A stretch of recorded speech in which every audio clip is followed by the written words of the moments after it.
I draw one from the whole stack that I get that's completely filled out, and I give away a $50 gift card. So it's worth your while to fill them out and give them to me. Please be honest, there's a couple of questions on there that are newer. One, what charitable organizations you would like to learn about. Two is, let me think, I just had it in my head. But for me, one of the most important ones is, would you like to have a coffee date with me? So no obligation, no agenda, coffee date. You circle yes, I give you a call, we schedule an appointment, and we talk about whatever you want. We can talk about downsizing, we can talk about trust, we can talk about wills, we can talk about real estate, we can talk about my dog Loki. So that's what I always like to talk about, but that's neither here and there. The other question on the survey is, I forgot. Oh, next year I'm going to be taking a downsizing certification class. So that'll probably take me about 3 or 4 months to get through. But after that, I'm going to hold a small class, probably 10 to 12 people, be a dedicated class for downsizing. There will be a charge, I don't know how much, probably $200, $250 for a commitment. And it'll be a monthly class. It'll probably be held at my office. So if you're interested in that, it's not a commitment right now. I'm just trying to gauge interest. So please sign up for it. Let me know if you're interested, and we'll go from there. To finish up on the housekeeping, there are restrooms outside the door to the right. As you can see, this is our largest crowd ever, and I attribute it to my guest, the beautiful Miss Karen Martin. We have 80 people here, so thank you all so much for coming. Really, it just means the world to me that everybody's here. Today's goal is to educate you on downsizing and decluttering. It's a topic that is challenging for so many of us. I mean, how many times do you open a closet and stuff falls out? At least that's me. I need to have Karen come over. And it's important that you understand it's not a sales presentation. This is information only, because this is what I do.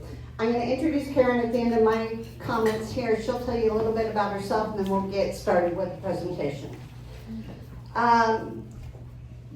When I just said it's not a sales presentation, it is not, but I'm going to take a minute just to tell you about myself. You know, my name is Terry Diamond. My day job is a realtor. I work pretty much exclusively with seniors. I've been doing so for about 5 years, and I work for Berkshire Hathaway. I do it because buying, selling, moving, transitioning, whatever it is that you're going to do is a much more complicated transaction than it was 30, 40, 50 years ago, when it's probably the most time a lot of you purchased their house. Okay, how many people have owned their house for 30 years? Keep your hands up. 40, 50, 60. Exactly. Imagine how much stuff you've accumulated in that time. What the heck do you do with it all? And how do you do it? Karen is here to tell us all about that. So really, real estate working with seniors is my life's work. And these seminars are part of it as a way I give back. So once again, thank you all so much for coming. It means just a great deal to see this kind of turnout. So, ready to get started? Yes. All right. Karen. Thank you. Oh, one more thing. Sorry, forgot one thing. Judy, where's Judy? Judy, raise your hand. Judy Wainwright is a valued client. She's been coming to seminars forever. She is interested in starting a walking club. So if you're interested in that, Judy will hang out a little bit after, talk with her. We have a sign-up sheet here. Also on your tables is a postcard about the Planned Parenthood book sale. So I know that's getting started soon, but that's a great way to start your downsizing. So here we go. Thank you, Terry. Let's start by giving Terry a huge round of applause. Thank you so much for giving us this opportunity.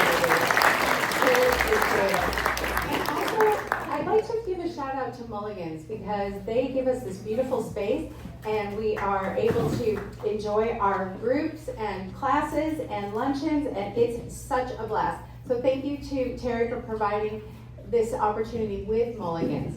I learned so much from these seminars, it's crazy. I try to come to all of Terry's seminars. But I'm honored to really be able to speak to you all today. Is there feedback? Yes. Okay. I'm Karen Martin, and there. Can you hear me? Do you want me to shout? Okay. Are we good? Okay. I do downsizing. That's what I'm known for. And it combines my two favorite things, which are, the first one is complex problem-solving strategy. I love a good puzzle. It's a lot of fun for me, and so does my team. We love that. And the second favorite thing that we do is help people. And that really, obviously we do charge for our work, but it really fills us up when we can help people. And we've helped a lot of people just even this year with downsizing and a few upsizing, which is hard to imagine. But we are proud members of the National Association of Senior and Specialty Move Managers, which might not sound like a lot to you all, but it's a big deal. It's the only trade association dedicated to move management and downsizing.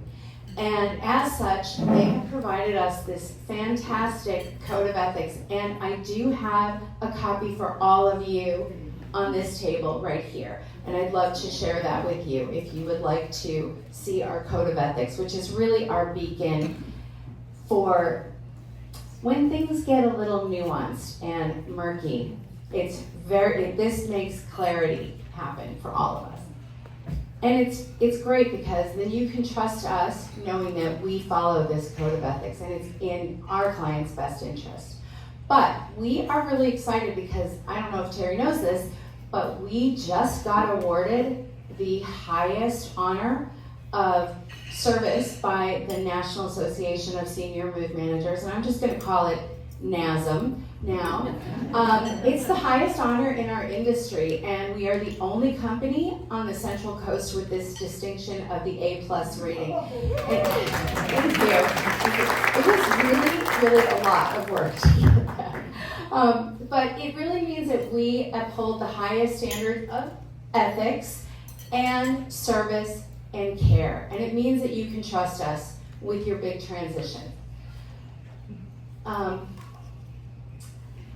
Does anybody feel like this guy when you're thinking about downsizing and decluttering? Can you relate to this guy? He is a little bit stuck, right? A little bit stuck in a deer in the headlights, really, is what he is. And maybe you feel a little bit frozen and unable to move forward. But that is probably the lack of clarity. When our clients come to us, they just don't know where to start. And we do, and we can absolutely help you. And sometimes it's just a phone call, and I'll help you decide where to start. But you gotta give yourself a break, because when you're thinking about downsizing, I see some of you have been in your homes for 40, 50, 60 years. You might wanna think about downsizing at some point. You're here for a reason, right? Downsizing is a major life transition. It really is a major life transition. And you gotta give yourself a little bit of grace here, because there's a zillion decisions. You're gonna probably eat at a different time. You're going to have a different view out of your living room window. There's a lot of decisions. That's just some of them. And does anybody right here in this room feel like you've just the right amount of stuff in your house right now? Who feels like your house is perfect and you wouldn't add or take away anything? Okay, I don't see any hands going up. I saw somebody who might want to raise their hand. That's you. Good job, you're hired. And who feels like you might have a little too much stuff? Yeah, and maybe not enough help. But the good news is there is help available, and we can definitely talk to you about how to get that help, or even just how to get unstuck.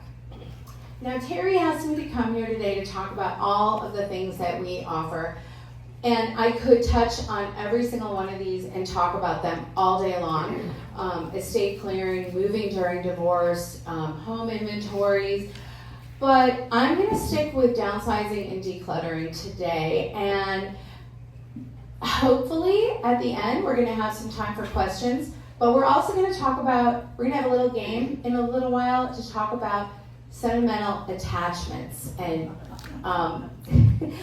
and there are points given for audience participation. So please definitely participate. I hope you all will ask me questions and we can get to the bottom of the roadblocks that are caused by sentimental attachment.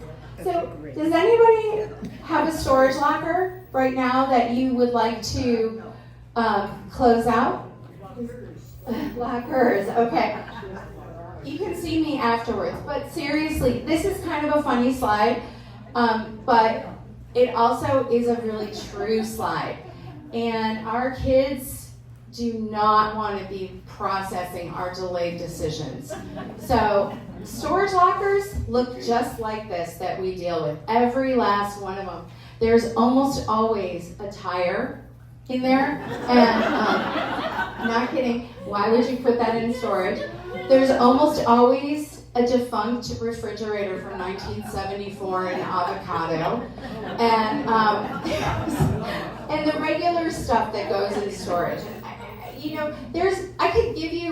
could spend the whole day talking about why you want to consider not getting a storage unit, but it is really tempting. And when you're faced with the idea of downsizing from a 3,000 square foot or however much your house is, maybe it's 12,000 square feet, home to a one-bedroom apartment, it's daunting and it's hard to look at everything that you've accumulated over the years, and you like it all. So why would you want to get rid of it? Well, because you don't have room for it in your new home, but also because it's so tempting to just deal with it later. And then the months go by and your credit card gets charged, and the years go by and your credit card keeps getting charged. And I guarantee you, nothing is going to come out of that storage locker that looks the way it did when you put it in. I guarantee you. And why is that? Because things are obsolete. I mean, that stereo system, that's also from 1974, when we all had components. And those books, they've been gnawed on by rats, and you're not going to want to touch them after you put them in the storage locker. It's just not, even the cleanest storage locker has a vulnerability to pests, because the next door storage lockers, you don't know what's in them. So now we talked about storage, let's move on. Storage does have its place, but in very specific quantities. But the main reason we're here is to talk about downsizing, and downsizing effectively and cost-effectively and efficiently with minimal stress. And that's really what we want to do, because downsizing seems to be stressful for most people. And honestly, I've downsized 3 times and it is stressful. So I understand there's a lot of decisions.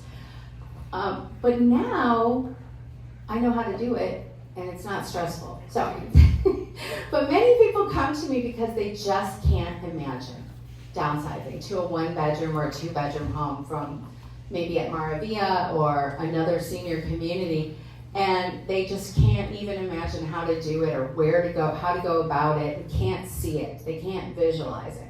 But this is something we do all the time. We're experts at it, and I can honestly say we can boil it down into 4 phases, and you will be surprised. So let me show you how. Phase 1 is the luxury phase, and it's not a requirement, but you want to take the time to plan for your next chapter, because if you don't, 90% of the people who don't plan for downsizing have downsizing happen to them. So why not embrace the joy of planning for your future? And then you can be really deliberate about what goes with you. You can plan where your furniture is going to go in the new space. It's really joyful. It's what we were talking about earlier, about how joyful it is to plan your next chapter, the you 2.0. What's gonna go with you? Where are you gonna have your morning coffee? Just to visualize that, it's just so much more joyful. Who are you gonna sit with at dinner? And it also will save you a good amount of money and stress. And here's why. Just an example that happened to me a long time ago, very long time ago. You don't want to get to the move day and bring your king size bed and 2 huge nightstands from Restoration Hardware to find that, yes, they do fit in the bedroom, but the closet door doesn't open. You don't want to do that. It's a bad thing to have happen to you on your move day because you have to make some decisions and they're going to cost you money, I guarantee it. So you want to plan for that. It's a lot more joyful than letting downsizing happen to you. And if you have questions for me on that, I'm happy to answer them at the end here. But this is phase 2, and we do this for every client. It's a required phase. It's the curating phase. And this is where we continue to get to know our clients and we learn about the souvenirs of their lives. The stories, the things that have happened. I mean, this is a very esteemed group. You all have had extraordinary lives and experiences. And I guarantee you that in your home, I would find souvenirs that you love to look at, that you really enjoy looking at, and they remind you of your life. And that's what makes your house a home. Really, it is. And we work with our clients to curate those souvenirs so that they're going to take, obviously, the right amount of clothes and the right amount of dishes and things like that, but they're going to take the things that really mean a lot to them. And then that way, when they walk into their new home, it feels like home. It's not a vanilla hotel room, although I want to live in one of those. And then the third phase is move day management and move day oversight. And really we start this well before move day. But on move day, we're going to be there every step of the way. We manage the movers who are fantastic, but we believe have shown that they need a little bit of management. We like to have the truck loaded a certain way so that the unload happens in a very efficient, cost-effective manner. And we love to, and we also have certain things that we want off the truck first, depending upon our clients. We almost always want, do you want to sit down? There's room up here. Come join us. We almost always for sure want the bed off first with the linens and have that place so that if our clients are tired, they can take a nap while we are busy bees around them. And believe it or not, it happens more than you think.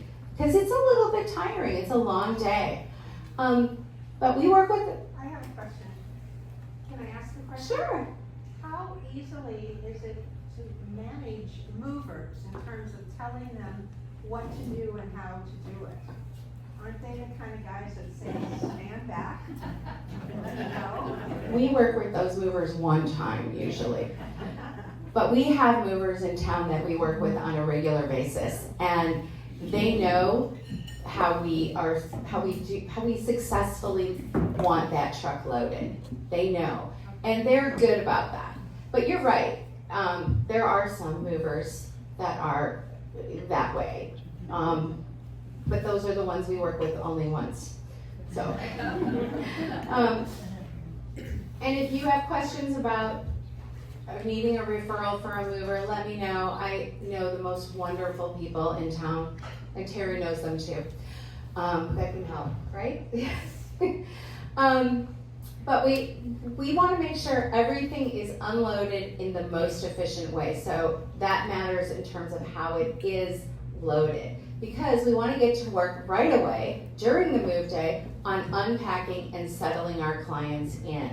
And we intuitively will unpack the kitchen and the bathrooms and make sure everything is labeled so our clients know from the get-go where their coffee mugs are and where their coffee service is, or your tea service, or whatever the thing is that you want to have first thing in the morning, your juicer, and where the glasses are. So in the middle of the night, if you want to get a glass of water, that's available to you. And depending upon the size of the new home, quite often, we're finished that day. Our clients are sleeping in their new home before dinner.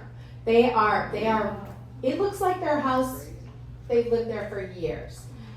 Pictures are hung, all the moving materials and packing materials are removed, and it's pretty amazing, and they can't believe we can do that. And sometimes we have to come back and zhuzh a little the next day, but mostly it looks like they've lived there for years. And it's a lot of fun for us, I'm not gonna lie. We have a great time doing that. And there are a lot of things we do that are not necessarily around moving and not necessarily around downsizing, but are about organizing and supporting you in your home now. And we offer everything on an a la carte level as well. But maybe you're not planning on making a move, but you would like to organize and declutter your home. I mean, I could organize and declutter my home even more. I mean, every day it's a constant process, really. But we're gonna make your home much more user-friendly than you're having right now, probably, unless your home is super organized like this lady right here. And you're gonna know where everything is, and we'll even devise a system so everything gets put back where it belongs. And this will save you money because you will not be looking for that Phillips head screwdriver and go out and buy it again. You will know where it is, or whatever the thing is that you're looking for. It will save you money.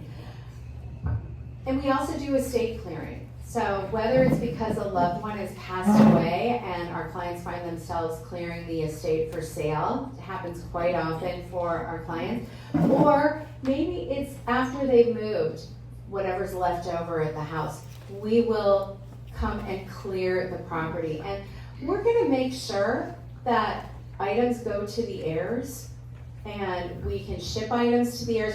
I've shipped items to Fiji for heirs of property, and it's amazing. We've shipped items to Toronto and Italy, and for heirs to have them, and we did FaceTime so they could pick out what they wanted.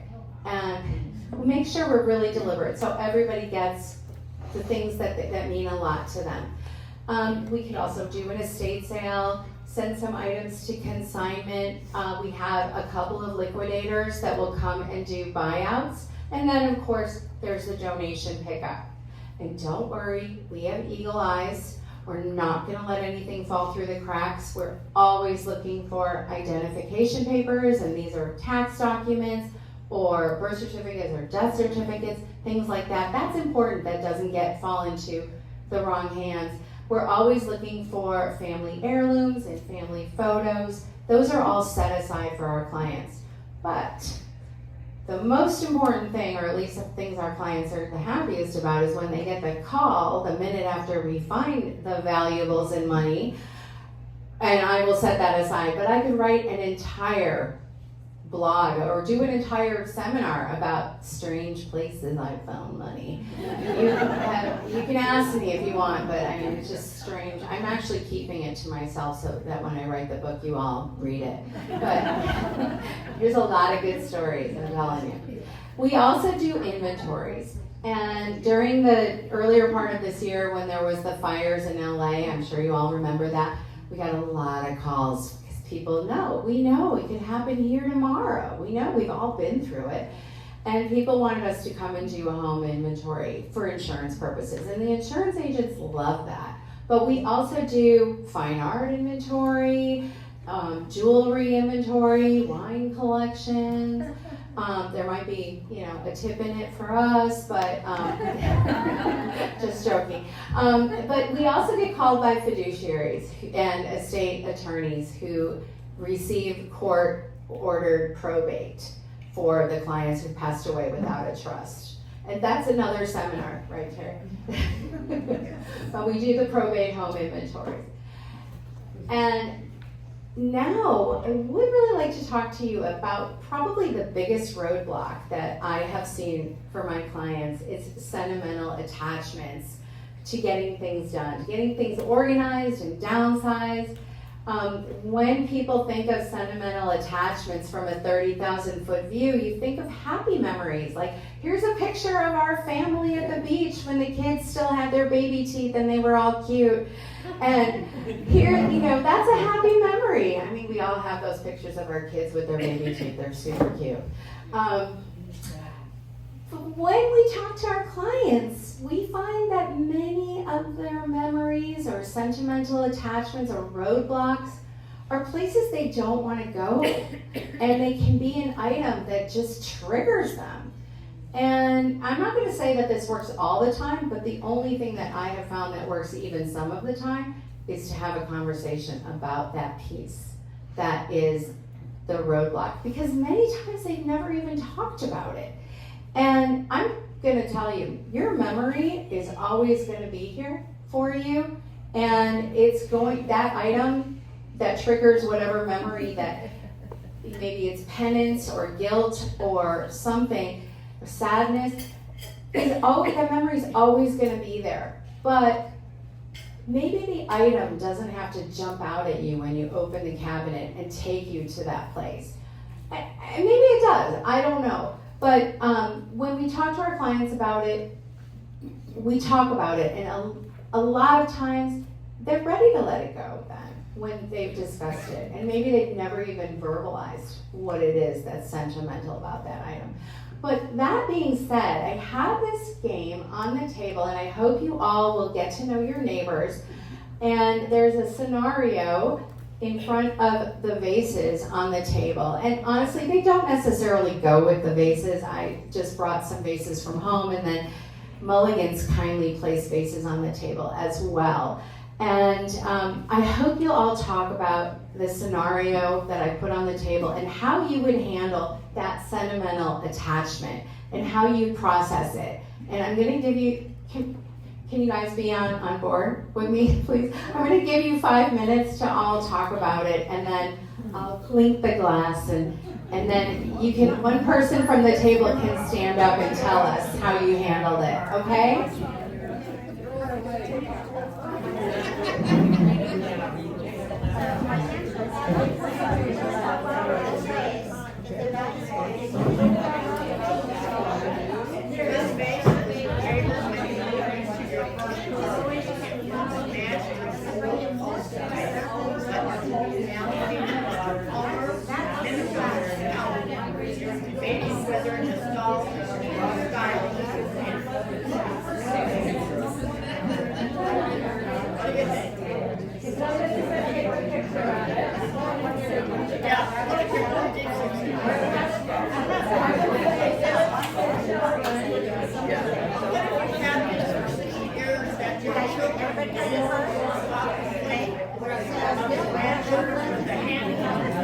Oh, that's a big one. So, I mean, if you want to throw it across the way, then that's my thought. Because, especially when you're downsizing, you don't have room for anything, you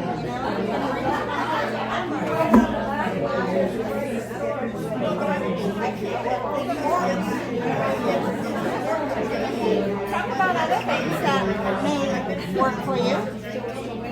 And I'm staying there, but I'm I still have all that. And I don't use it. I have 47 and fresh doesn't look good. And I have we don't need it.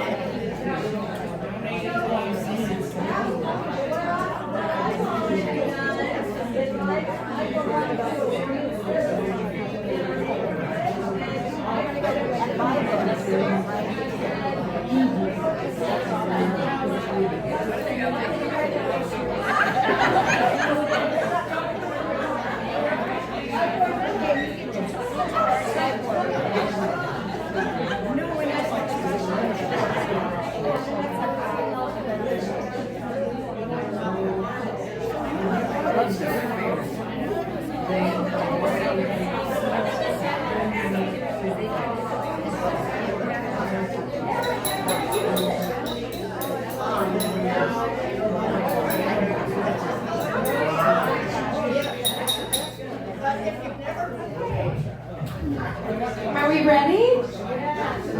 Which table wants to go first and read your card and then tell us what you all decided? Okay. Should I read it? I can't bring it. Hi, I'm Harlan. I've lived in my house 62 years. I moved in there when I was 19, and I'm still there. Okay. This vase was your favorite when you moved into your first apartment.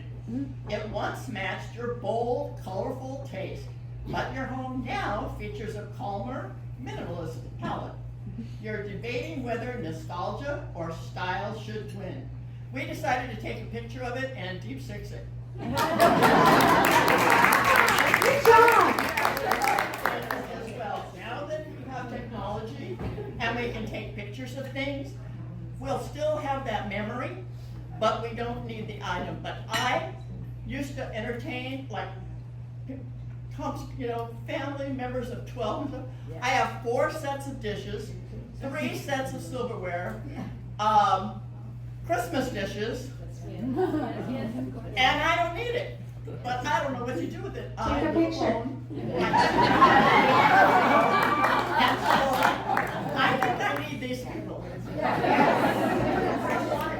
Great job. Thank you for participating. We have a participation card. So you time to take a picture. Yeah, but I found out No, It is. It's very cathartic. Well, all the speakers come up so that we can use a microphone.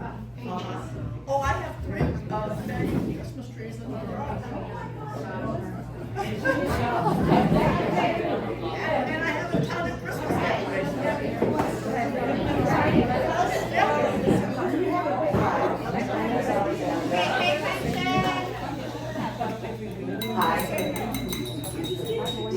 My name is Alexandra, and I'm from that table over there with Mary Ann, Carl, and Chris, and Pat, and Allison, and anyway, this vase is from your adult daughter 10 years ago.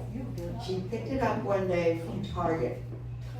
You don't like the color or style, but it is from your daughter, who lives out of the area and visits occasionally. Your daughter likely will not notice its absence and will likely not really care. What do you do? Immediately everybody said toss it. And we changed the game and said, what if you actually like it? And then it was, maybe keep it. What if you do like it?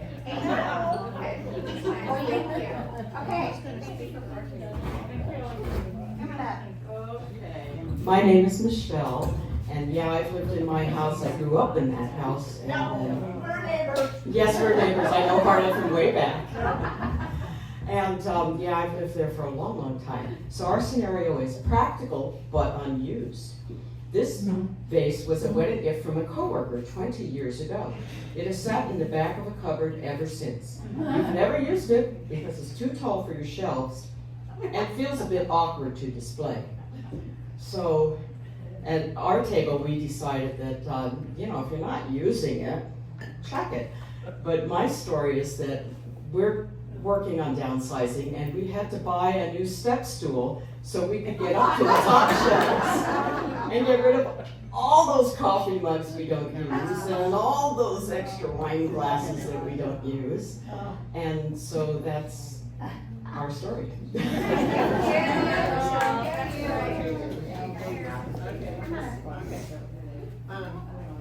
Hi, my name is Lynn, and I've lived in our house for 10 years now. I live with my kids who do not want any of my grandmother's or my mother's or my aunt's stuff, and I have beautiful stuff from them. But anyway, this is trendy but fleeting. This vase was purchased during a short-lived coastal chic decorating phase 10 years ago. It looked perfect for that moment, but no longer fits your updated style. You can't decide if keeping it makes sense or if you're just clinging to a trend. We decided to take a picture of it and donate it to community friends that my friend Susie volunteers at. Great place to get rid of stuff that you don't want, by the way. Okay, and that's all I gotta say.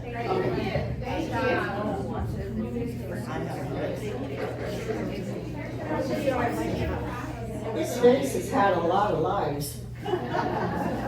So our table had, this vase belonged to your grandmother, who always kept flowers in it on Sundays. Several relatives have mentioned how pretty it is. You don't especially like it, but you feel as though giving it away might disappoint the family. So the obvious thing our table decided was find out which of those people really like it and ask them if they would take it. And if no one will take it, one of our table mates said, let's just put it precariously close to the edge of the table.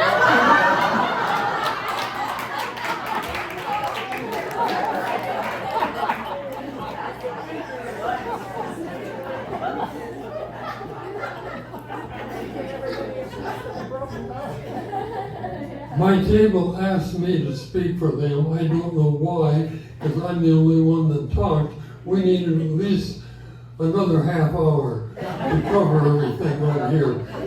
But let me just share this with you.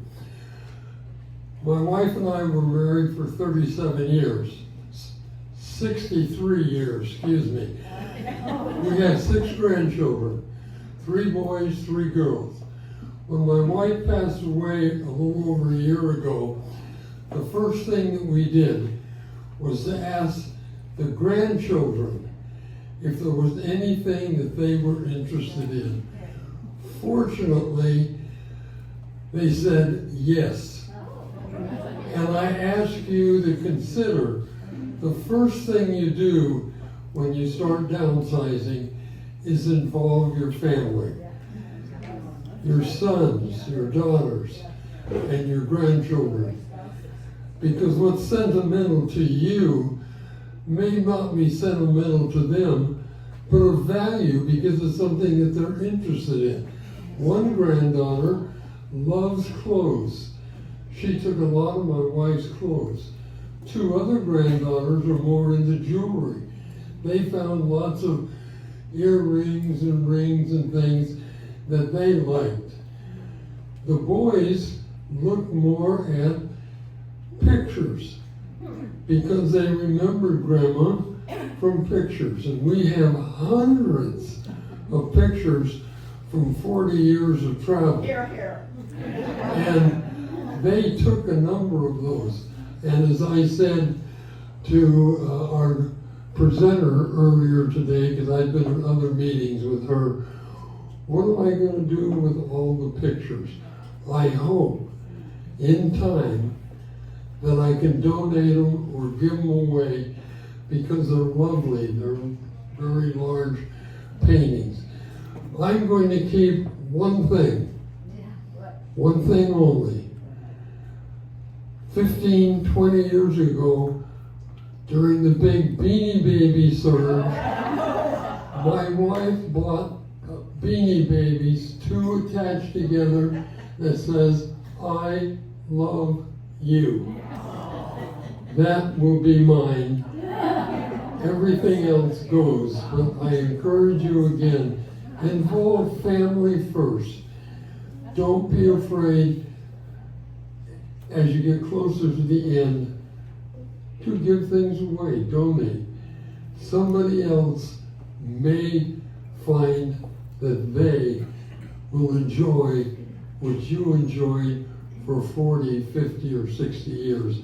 That's called passing it on. Are you Thank still, you. okay. Okay? Are you still in your home? Are you still in the home where you're? I am going to stay in the Me home. too. Me too. Being Drag me 90, out. being 90 years old doesn't mean anything because I'm planning on 100. And that's what each and every one of you should be planning on.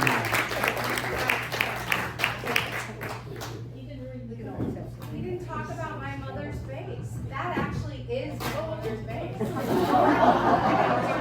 It's my favorite. Yeah, actually, it's. Anybody else? Come on up. Here. Oh. I'll do Oh. one final story. Good morning, my name's Pamela. I recently came across an item that I was sure my daughters had to see. Since my husband died a little over a year ago, I've been doing a lot of getting rid of things. And my mother was a fabulous seamstress. saved a couple of her dresses, just 2, that's all. But I wanted them to see my pride possession. In the early 70s, I made my own halter dress for all kinds of events. And I thought they should know not only was that the style of the day, but I made it myself and I totally lined it. And I laid it out on the bed and I thought, oh, it's going to be hard to get them over here to look at this, so I'll take a picture of it. And I did that, and a couple of other things from when I was a child. And as soon as I took the pictures and had them in my phone, I thought, oh, how weird. I don't want to see this. So we do get really hooked on these emotional things that we kind of have to stumble over to get past and realize that they don't mean much to our kids, and it's okay. It's okay. Thank you. That was really, really a wonderful share. Appreciate We that. have time for one more. Laura? Yes, I have been put in charge, I'm gonna sit down if that's okay, but I can yell. I have been put in charge of all family photos. And I'm the oldest child of 5, and so that's my job before I go. And so my son hooks me up with where we can, copy the photos and everything and put them on digitally. And so that's what I'm supposed to be doing. And I think it's a good idea because our family has millions of photos. And first thing is, throw out the ones that nobody's gonna want.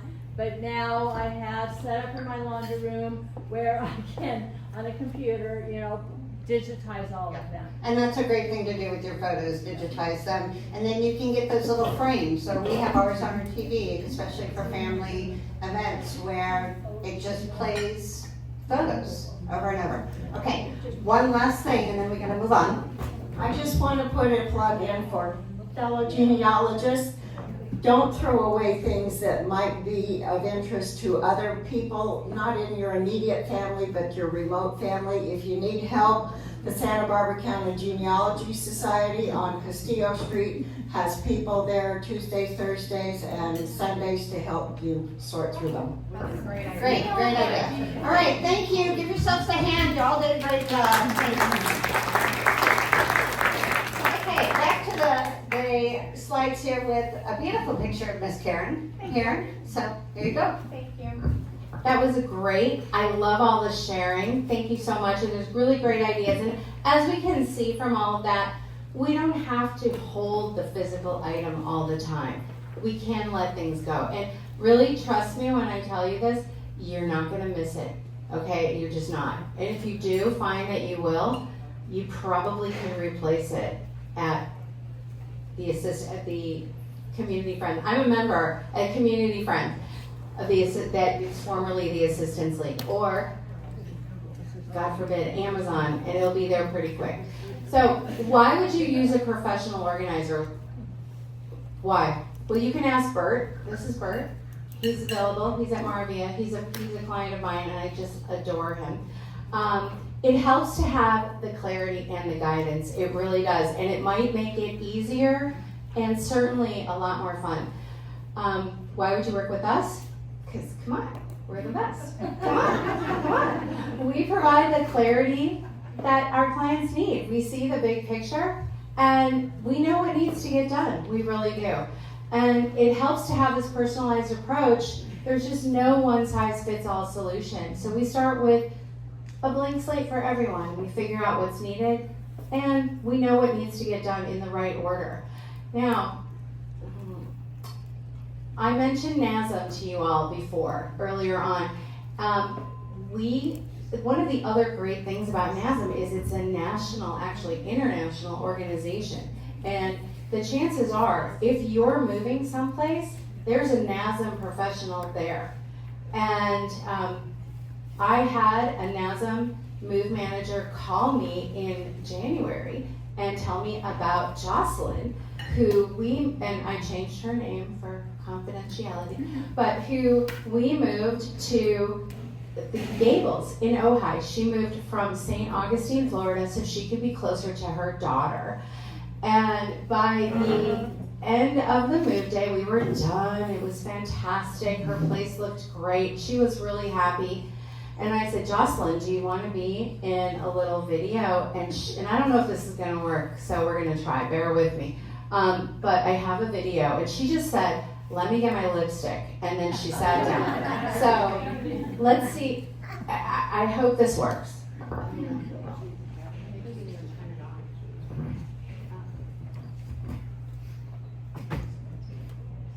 Hey, hi Jocelyn.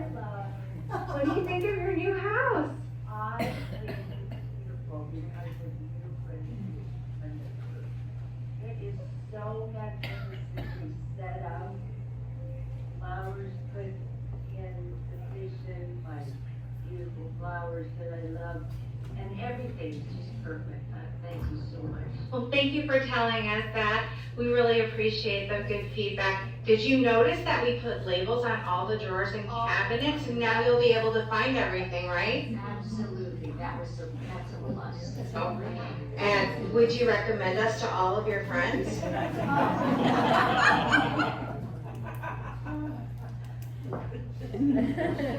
on now, right? Okay. So she's pretty cute, right? We had a really good time with Jocelyn. And now whenever I go up to the Gables, she's like, Karen, how are you? She tells me all the good things that she's doing. But when you feel frozen or anxious, we're almost done, I promise. That could be some anxiety that you're feeling about getting started. And it might be the universe telling you that you need a little help. And sometimes it's just a phone call. Give me a call. But we're going to talk about your plans, and I'm going to probably ask you maybe a couple personal questions to get to the source of the anxiety. It's just like I'm a doctor, it's okay. Then we're going to make an appointment for me to come by and do an hour-long-ish assessment. And I just want to tell you, I usually charge $250 for these assessments. But we have a monthly newsletter and with tips and tricks, and I never sell anybody's information. I promise you I won't. And I have a sign-up sheet for emails and phone numbers. If you want me to call you, I will. We can also have a coffee date if you want. I do like coffee. And if you want to sign up on my sign-in sheet, I would love that. And then you'll just be automatically put into our newsletter. And believe me, we have a lot of good feedback from our newsletter. And then I'll waive that fee, of course. And when I see all of your items from myself, of course, we're gonna make a plan. We're gonna figure out what you need together. And it can include a timeline, it can include even just a floor plan of the new place, or a floor plan of your current place, or maybe just a list of tasks. It might just be as small as that. And then you're going to really have a lot more clarity on how to get started. And this is my crew. This is a wonderful group of compassionate ladies, and I'm so fortunate to have such a lovely, lovely group. Each one of them is really well trained to curate, did you get that? Curated transition, to curate the solutions for our clients. And every client is different, but we have solutions to every problem. And I just want to say thank you so much for being here and putting up with me and participating in our game. I have not run that really before in this kind of a situation, and it was great to hear all the laughter and all the ideas, and I really appreciate that. I do have some flyers up here and some refrigerator magnets. Now, I know I'm going to be decluttering these out of your home, but they are handy, and let me know if you want them, but please come up and do sign in on the sheet, and do pick up some flyers. I also have the code of ethics here as well.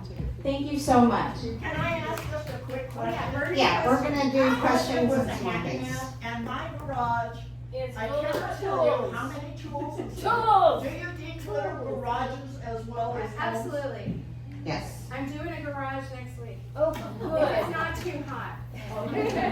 So a couple of things on our handouts I just want to share, so if you'll allow me to share them. 5 common downsizing mistakes. What's number 1? What do you think? Waiting too long, exactly. Waiting too long to begin. Number 2, anybody have an idea? Emotional attachment. Well, that's a big one, but number 2 is trying to do it all yourself. Okay, this is a real case scenario. I have a client, she purchased her house first, which is what I recommend, and then we sold her house after she had time to move. She personally had to go through and touch every item, every piece of paper, every dish, and that's okay. That was her. She would not even allow me to help her. She wanted to pick up each book, each picture frame, and relive the memories that went with it. It took her 3 months, but she did it, yeah. And then there are other people, you helped me with this, a gal, she lived out in East Galita. She was moving to Virginia. She says, I'm bringing my suitcases, and you deal with everything else. Which Karen and her team did. So it goes both ways, but trying to do it all yourself is really a challenge. And I found when Karen and I were working on George's house, George was just the sweetest man. But he had lived in his house with his wife for 45 years. She had passed away. He was moving to Florida. And there were things, one instance speaks out to me, there was something in the bottom of a closet that he had not looked at for 40 years, right? George said, I have to take that with me. And Karen says, no. It's like, you haven't looked at it for 40 years. I bet you don't even know what's in that box. So, we can sit here and go through it, or you can just say no. So she's really good at guiding you and asking you questions about what's important in your life and helping you make the decisions. Number 3, deferring big decisions until later, such as procrastination can add stress after the move. Make tough decisions before moving to provide relief and clarity, and she touched on that. Avoid delaying decisions. They don't get any easier post-move.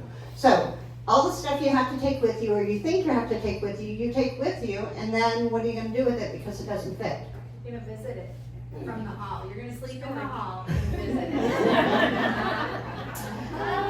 it. Mistake number 4, time spent researching valuable items, or item values. It's a form of procrastination. It's often not worth the time that you spend researching it. Consider the value of enjoyment the item has brought. Okay? Number 5, taking downsizing too seriously. Okay? It's emotionally exhausting. So maintain a sense of humor. And don't let the process become overly serious. It's just stuff.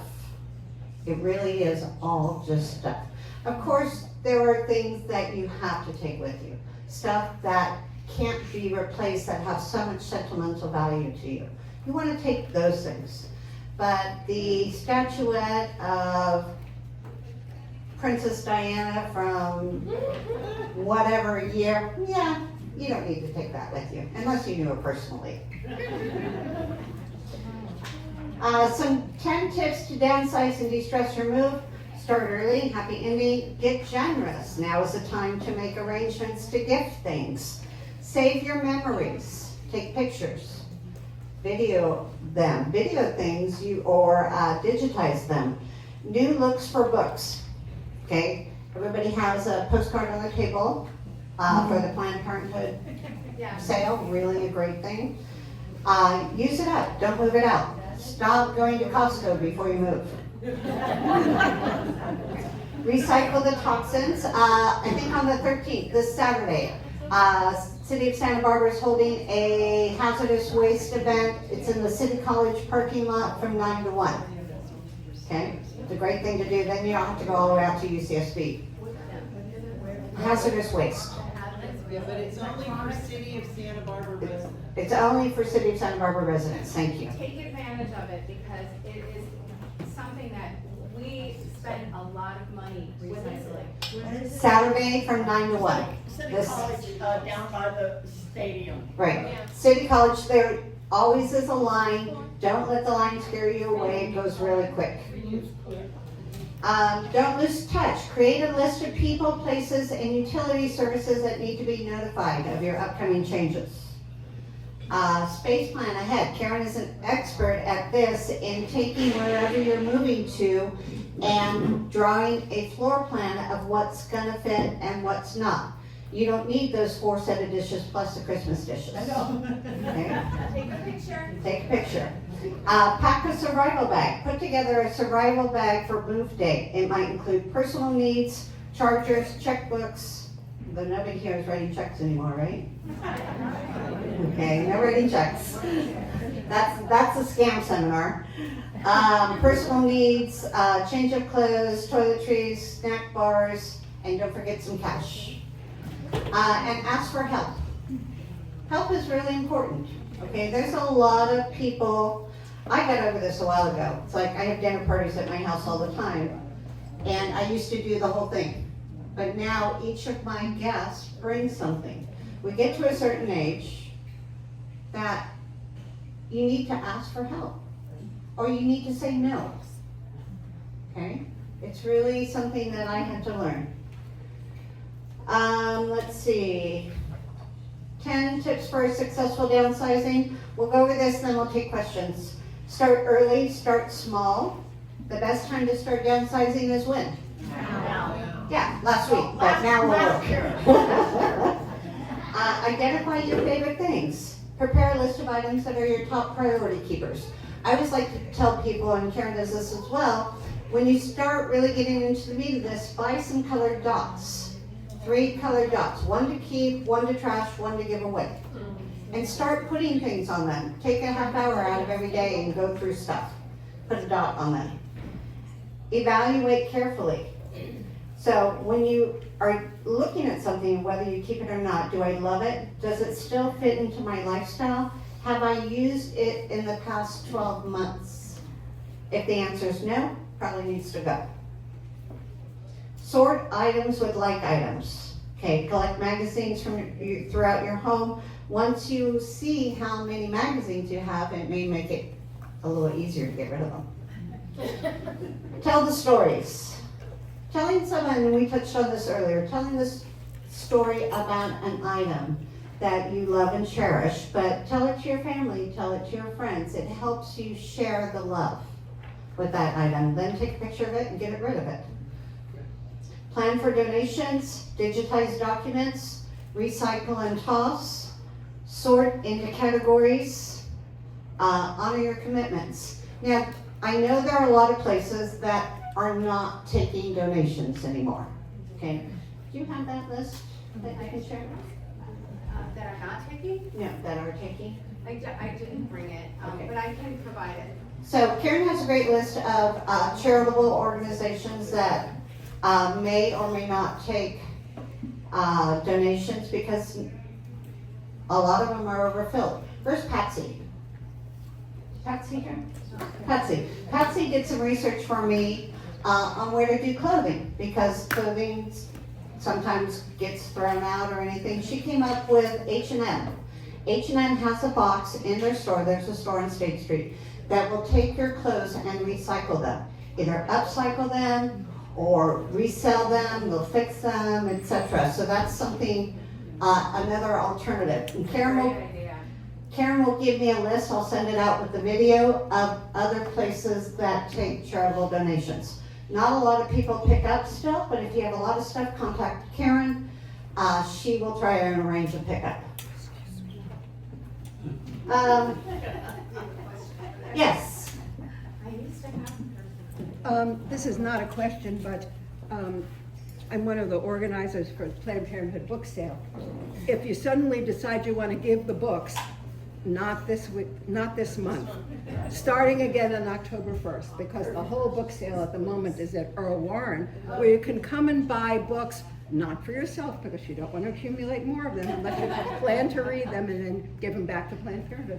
But if you have children or grandchildren, It's just a wonderful joy to go there, and it's free to go.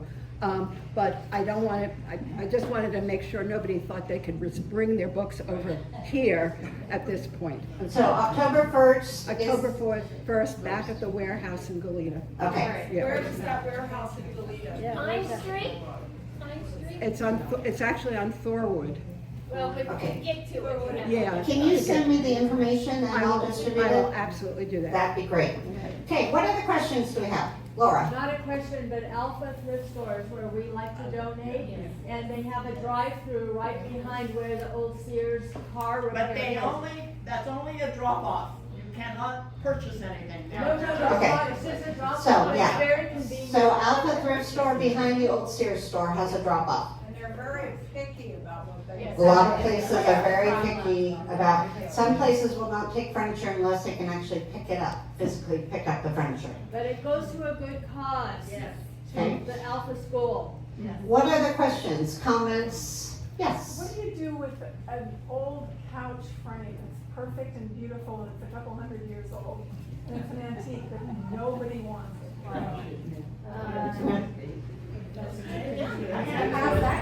Thanks so much. So the question is, what do you do with a perfectly good, beautiful, antique sofa frame that is not upholstered? And I have to be honest with you all, and you all know the answer to this question. It really does. Unfortunately, there is a very little market for resale for large pieces of furniture. And for pieces of furniture that need attention, there's almost no market for that. If it's a specific style, like there are certain styles that are in high demand, like mid-century modern. That's like probably the biggest style that's in high demand, but I mean, Victorian, maybe not. But I did hear the other day that there is at the Santa Barbara Historical Museum or Historical Society, they're going to have like an Antiques Roadshow this weekend or next weekend thing, and you can call and make an appointment with them. Contact an antique store to look at it. Yeah, we can contact Raise your an hand so I antique can see you go up. Thank you. Judy? Also, the Catholic Charities, the blue wall, that big blue wall on Haley Street, Catholic Charities takes donations. Catholic Charities, what is that? Catholic Charities over on Haley Street behind the big blue wall. They're the only one will come and pick up. Oh, wow, okay, those are pickups. Yes. So, maybe, they may. Pickups, but it's very hard to get them to come at certain times, and they are very picky about what they'll take. So I they're don't blame them. very picky and very hard to All schedule. that room. Yeah. You Yes. can drop it off. You can drop off. Patsy? I'm willing, but my husband and daughter are not willing to declutter. Do you have any suggestion about how to interface something? So that's a good question. One person in the family is willing to declutter and the other are not. Well, I would have to ask, what is the block for your husband and your daughter? And everybody lives in the same house, right? No, the daughter is up in Oregon. Oh. And it's sentimentality, big sentimentality versus me. I'm pretty hard-hearted. Good job, Patsy. In terms of if now not everybody here, but most of us have adult children, and many of our adult children still think that they can come home and live in their bedrooms sometimes, and so we still might have a lot of things from our adult children in their bedrooms. And the thing that I would say with regard to your daughter, I don't know if this is the case or not, but I would say, honey, why don't you come home for Christmas and look through everything and see what you want to live with in Oregon or wherever your kids live. And because I did this with my kids when they came home, and they live in Seattle, and then I sent 5 giant boxes to Seattle. And now their bedrooms look like vanilla hotel rooms. And it's great. But in terms of if you're living with your husband and he's adamantly not going to want to declutter, I would say, and if you want to, I would say start with the things that belong to you, that are in your purview. And it can be contagious. And I'm not going to say it's 100%, but usually what I see is it can be contagious. It's kind of like is it Tom Sawyer or Huck Finn when he was painting the fence and everybody they wanted to help, and then pretty soon he didn't have to paint the fence. It is contagious. But if you want, I can come over and we can see with a light touch about that. Okay, more questions? Yes. The Unity Shop is a good donation place for Unity- gently used clothes. Yes, Unity Shop for generally used clothes, also for work outfits. If you're not in the work field anymore, they will take them and distribute them to people in interviews. Kathy? I have a client who's ready to move into senior living, but they're trying to clear out their house. What do you think of the strategy of taking just a few things and moving into senior living and then little by little clearing out the house? Or do you think it works better clear and then move? For us, speaking from a realtor's perspective, and then I'll let Karen chime in, it's always better to buy and move first and then deal with your old home or your current, what you own, or even if you don't own.